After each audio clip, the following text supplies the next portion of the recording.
Well, welcome along to Circuit Zandvoort. We've got qualifying coming up for you, which will set the grid for round 7 of the 2024 Prototype Cup Germany. We had round 6 yesterday, which were in substantively worse conditions. The weather has been, I think grim is the correct word to use. It's been so wet and rainy here in the Netherlands over the course of the last few days, but we are blessed with some blue sky for the first time.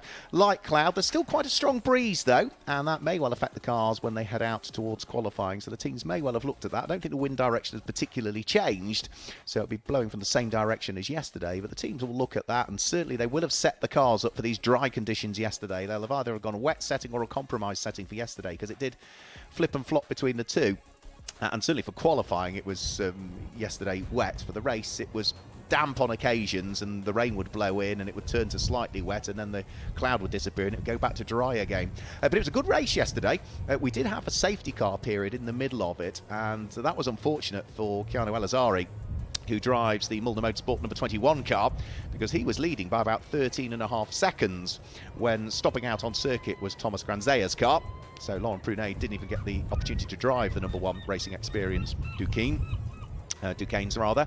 So that brought about the safety car as the pit window opened, which meant that the pit window was extended, and as it was, everybody then pitted on the same lap for those cars that were still remaining in the race. Now, they did come out in different orders because of the way the championship works. Depending on the driver pairings, dictates how much extra time you spend in the pit lane over the minimum pit stop time. And we've also got success seconds to build in for today's race based on where people finished yesterday. So Keanu Elazari was leading by 13 seconds, actually finished 5th in the end, and was nearly 30 seconds off the race winner, Antti Ramo, who secured victory for the first time. Antti Ramo hadn't even been on the podium previously. He'd had a 4th place in the middle of the 2 races at Lausitzring, because there were 3 races that we had at Lausitzring. For what in theory were rounds 3, 4 and 5 of the championship. Rounds 1 and 2 never took place at Spa-Francorchamps because of the awful weather that took place there. So for Antti Ramos it was his 3rd win in the subcategory of the trophies, the Prototype Cup Germany trophy category, but it was his 1st overall win and his 1st podium, and he won it in comprehensive fashion as well in the end. It was the best part of a few thousandths of a second away from being 25 seconds that he won it by. And the other story in the race was that the championship leading car of Dani Sofu was tipped into, well, a spin of his own really. He was heading up towards the 3rd corner on the very first lap, took a bit too much curb. Of course at that stage the tyres don't have quite as much pressure in them, and that unsettled the car over the curbs a bit more than it would do had the tyres have been up to temperature. He spun and I think there was a tiny bit of light contact, because there was a tiny little teal piece of bodywork came off the car. He spun to the very back, and then himself and Torsten Kratz had to charge their way back through the order, and they finished 2nd in the end. So it really was good damage limitation from the drivers that are leading the championship coming into this weekend. And the main thing was that 2nd place also meant that they finished ahead of their main championship rivals, which was the Marcus Pommer and Valentino Catalano car, the Giver Motorsport Duquesne. So they would have been very pleased, I would have thought, Conrad Motorsport, Dani Sofi and Torsten Kratz, with what they managed to do yesterday. So let's see what they might do today. So Valentino Catalano and Marcus Pommer finished 3rd in the end. It was Maxim Dierix and Jakob Erbacher that finished in 4th place. Keanu Elazari, as I say, who was the early race leader and had built that margin before the safety car, finished in 5th place. Julien Apotelau and Riccardo Leone Girelli finished in 6th place, with the Ginetta that joins the grid for this weekend. Sven Barth and Mikkel Heireck finished in 7th place, and Felipe Laser and Klaus Abelen were the last of the finishers in 8th position. So cars heading out for qualifying. Only one single driver gets involved in what is a very short and sharp 15 minutes of qualifying. So this sets the grid for later on today. The drivers that qualified yesterday cannot qualify today. The drivers that qualify today will also be the drivers that start the race today as well. That's the way it works. You qualify on Saturday, that also gives you your starting driver, and you flip that for Sunday. So the other driver qualifies, and therefore they become the starting driver for Sunday. So it evens everything up, and I look forward to seeing how they get on in this qualifying now.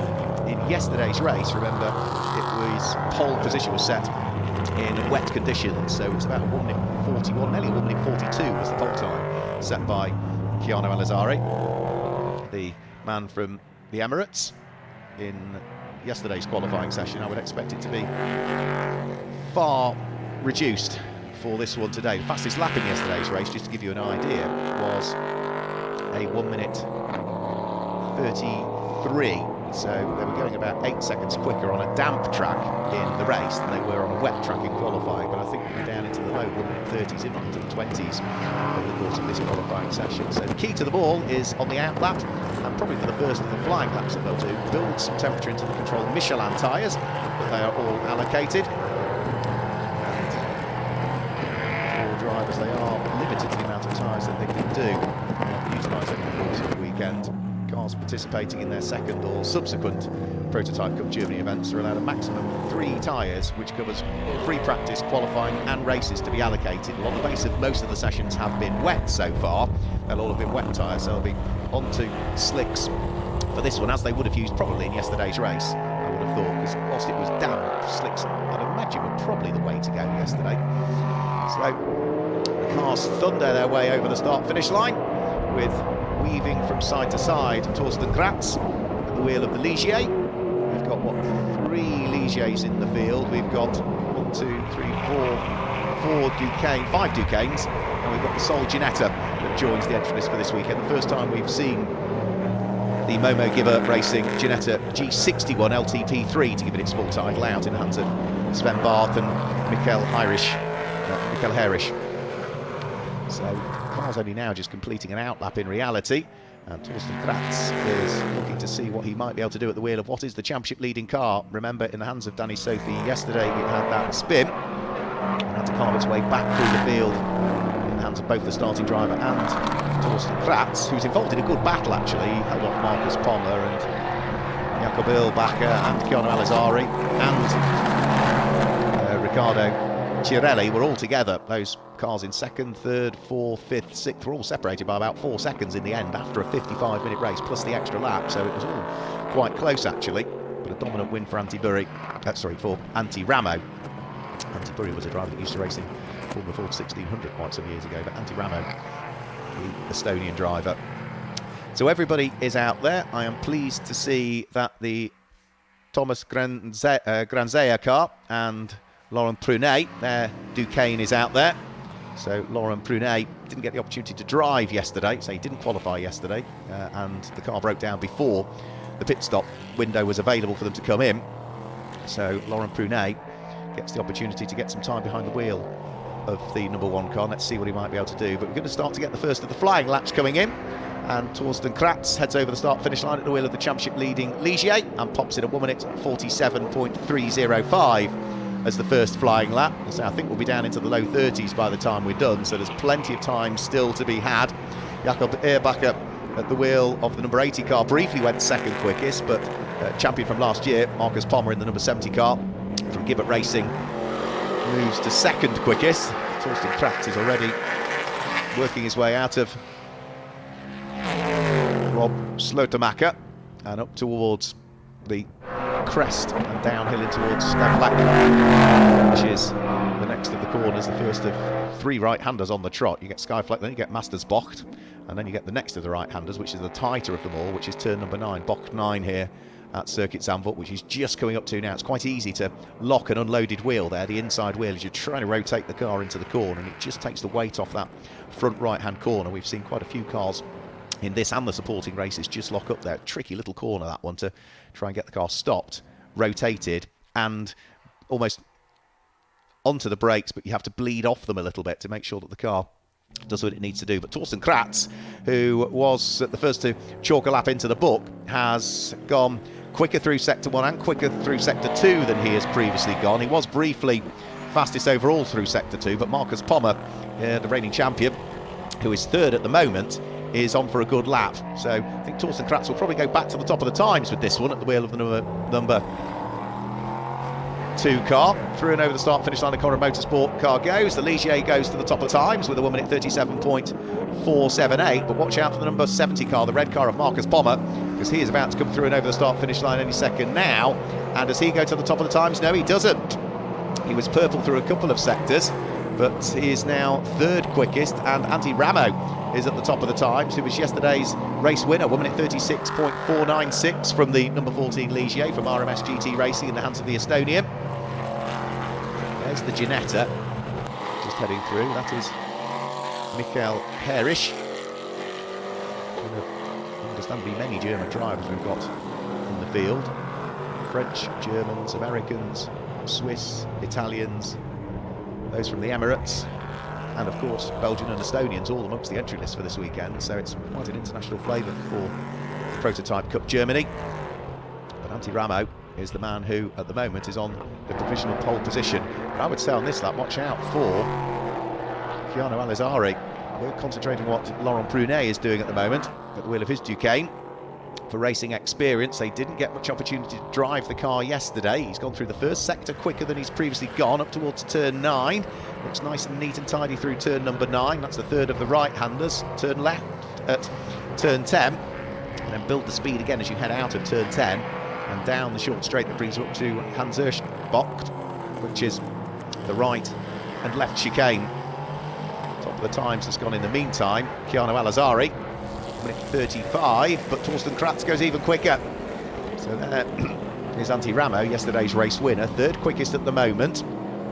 Drops to fourth quickest as Marcus Pommer improves.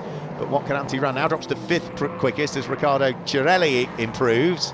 And Chiano Alizari comes over the start-finish line. And what does he do? He, I don't think, is going to gain position. Improved his time, but didn't shuffle the order. So top of the times is Marcus Pommer, the reigning champion, partnered up with a driver that finished fourth in the championship last year, Valentino Catalano.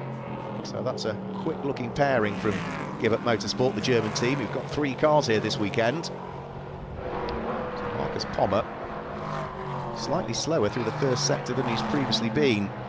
So that is not going to do a great deal for him, but the number 21 car of Chiano Alizari, who, say, qualified on pole yesterday, he's gone absolute best through the first and the second sector at the wheel of the number 21 car, so he could well be heading towards pole position. And I think he's just this car now that's heading out of turn 9 and towards the cameras up towards turn number 10, heading through shot. So let's see what he might be able to do, Chiano Alizari, who drives solo at the wheel of his Duqueine.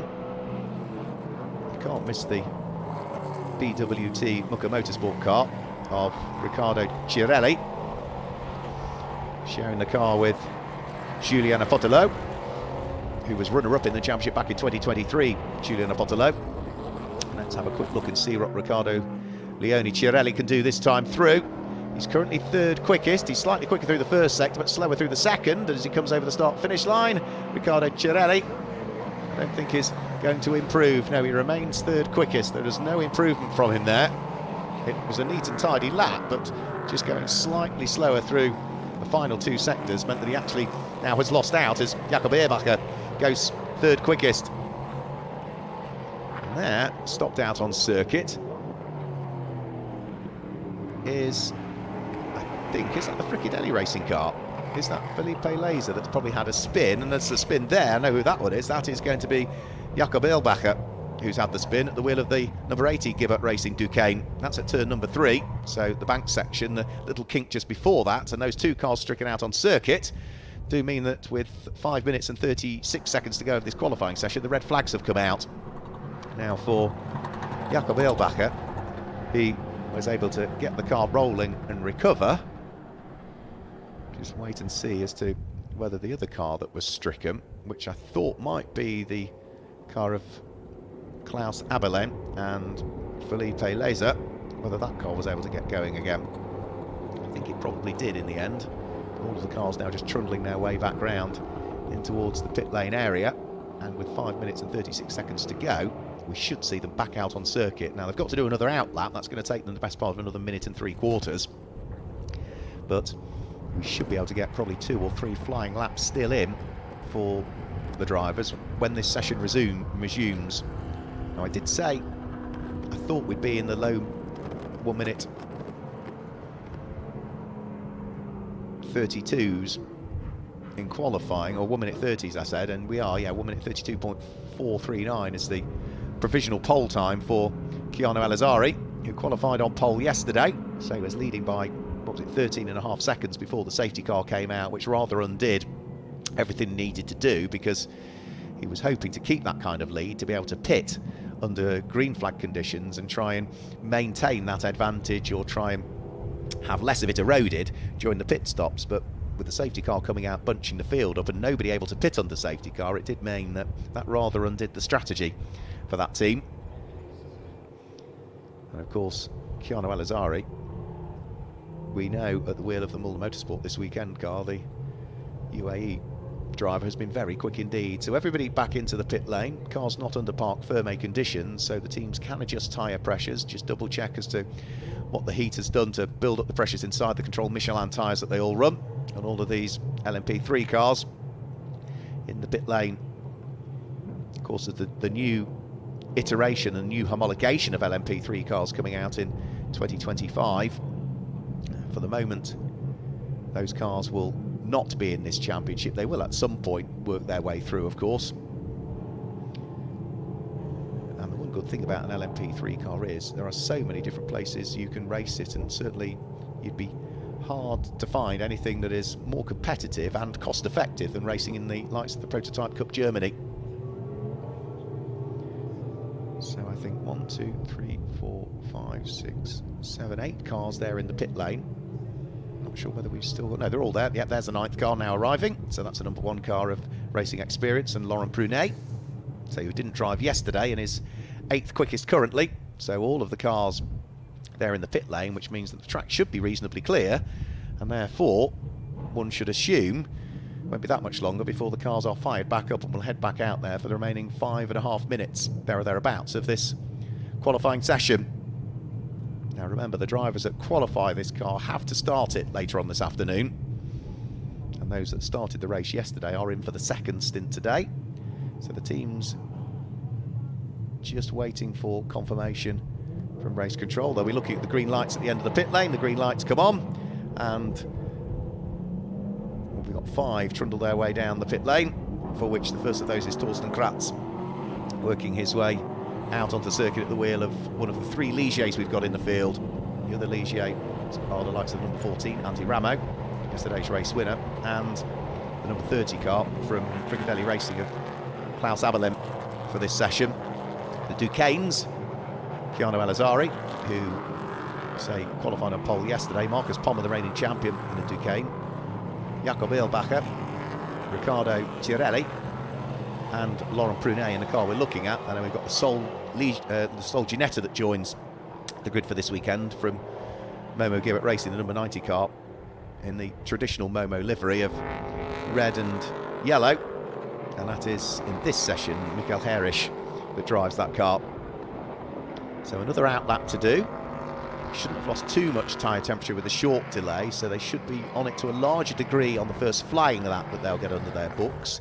And with a nice nearly 4.3 kilometre circuit, or just over 2.6 miles here at Circuit Zandvoort, there's plenty of Dutch real estate to find yourself some clear space on the track, not get compromised by any traffic, and crack on with it. And that is exactly what Torsten Kratz is looking to do. So make sure that he gets a good exit coming out of 13. So important. A lot of apex speed, but carry that speed out, because in these cars, again, with all of the aero and the downforce that they provide, you'll be flat out through Arie Luijendijk Bocht and carry all of that momentum all down the start-finish straight. So on to the start of the flying lap he goes. A few seconds later on, Riccardo Tirelli comes over the start-finish line for BWT Mucker Motorsport.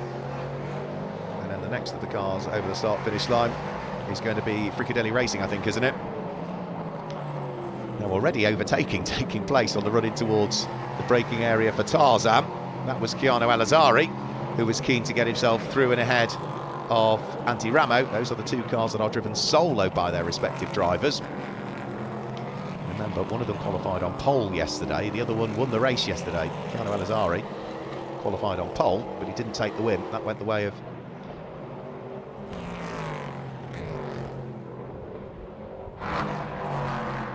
Antti Ramo, who claims not just his first podium of the season, but his first win of the season so far. His previous best with the 4th place.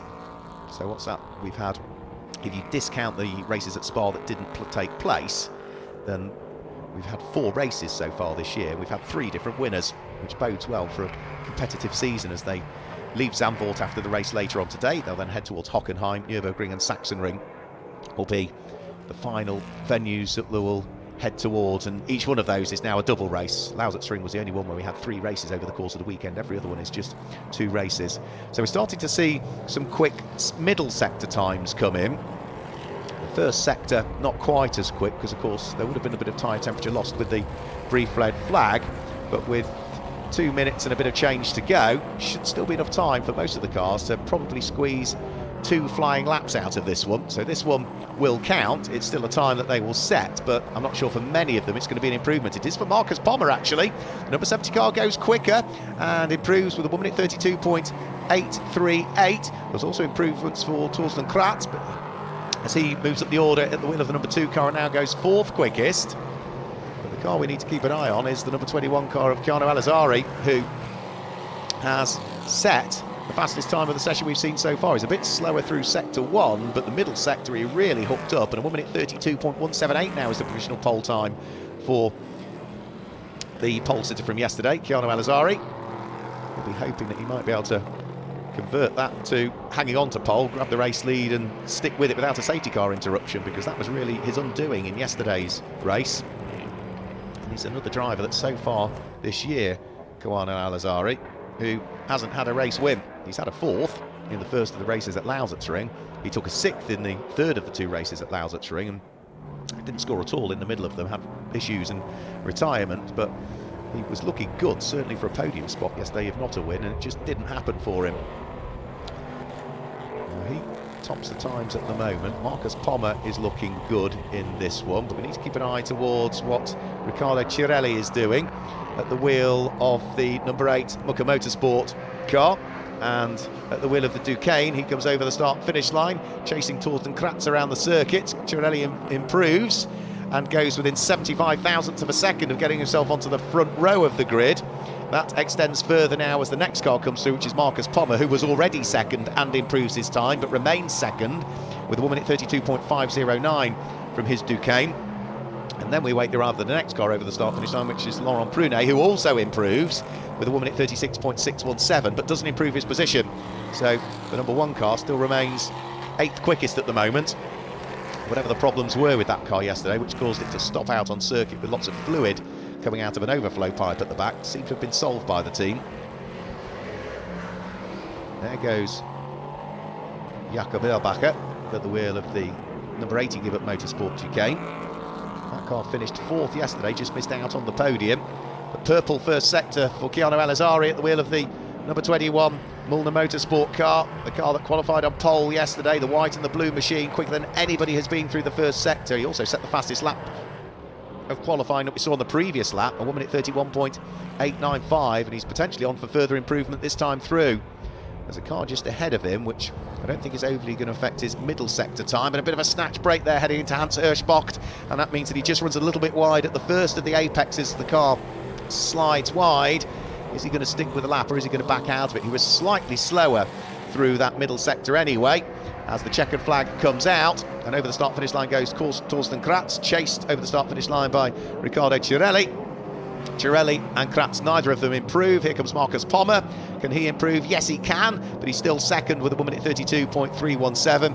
Keanu Alizari dives for the pit lane and is not going to take the checkered flag. Andy Ramo comes through and over the start-finish line and improves, but still remains 6th quickest with a 1 minute 34.379. Laurent Prunet is next through, who also improves with a 1 minute 35.935, but doesn't again improve his position. And Klaus Abelin will be next through, as well as Michael Herich. And what do they do? Klaus Abelin and does not improve. Jakob Erlbacher does, though. He moves up to 4th quickest and goes quicker than Torsten Kratz on the final lap with a 1 minute 33.632 from him. So all of the cars making their way back in towards the pit lane area.